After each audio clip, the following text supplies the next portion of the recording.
Peggy 18.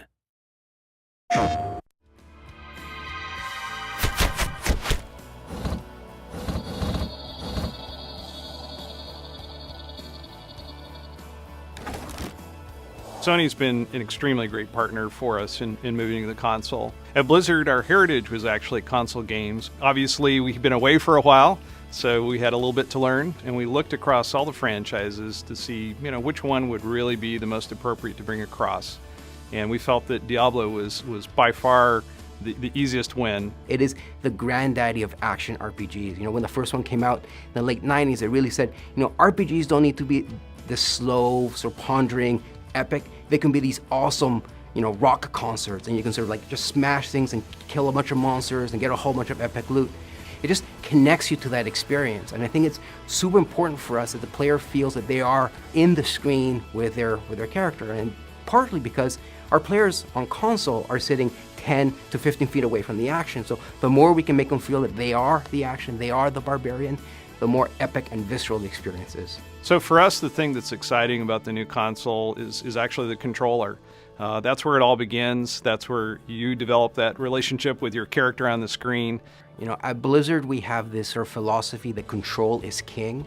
And working on a console version for Diablo 3, for us that means the controller is king. This is not a mouse. This is something different for us, and it's something exciting that we haven't had a chance to work with on Diablo. What was surprising was that the second I got a controller in my hand and started playing around, and there's a difference here between an indirect control where I'm pointing around with a mouse cursor, and a direct control, an intentional control where I say, I'm pointing this way, I'm attacking that way, I'm rolling this way. And that just stings. It was really surprising, even to me. There's an intimate connection between the player and their character, and that's something that we really wanted to leverage and build the Diablo 3 version for the console, specifically around the notion that we call pick up and slay. So on console, pick up the DualShock 4.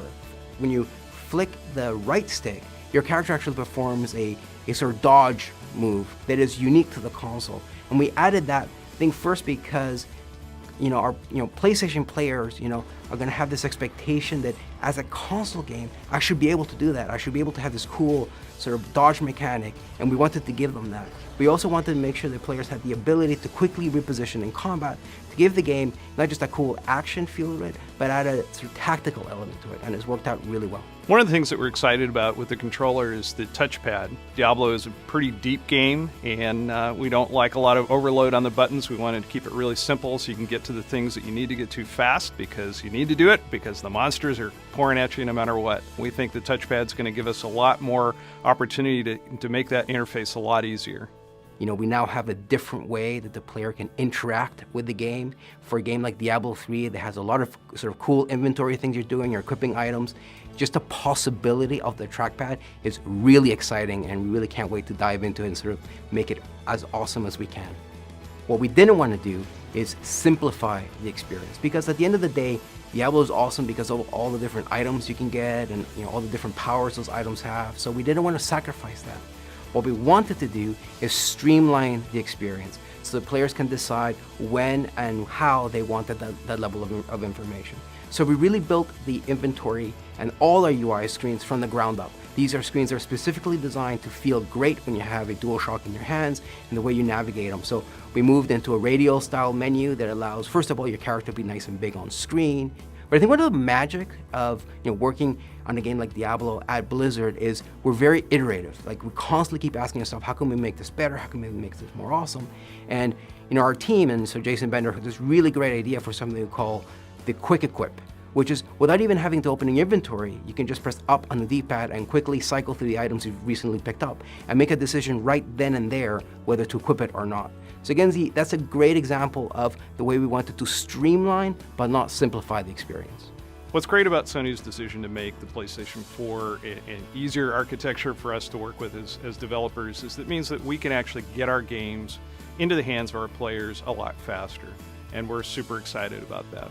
We have a lot of scalability in the PC version of the game, and with the processing power of the GPU on PlayStation 4, we're pretty confident that we're going to be able to get very high-res graphics and a super rock-solid frame rate. So something that you get on PC, not quite for free, but something that people are used to, is the ability to do things like stream your experience. So you say, hey guys, They just changed the way that barbarians work, or I just got a new axe for my barbarian. I wonder if I can do this whirlwind tactic that I've been doing on a harder difficulty. Let's find out. And so someone online will they'll take video of themselves doing it, saying, look, I can totally do it. It's totally easy. All I need to do is go to this area and get this skill, and I can make it happen. And people learn, and it's exciting.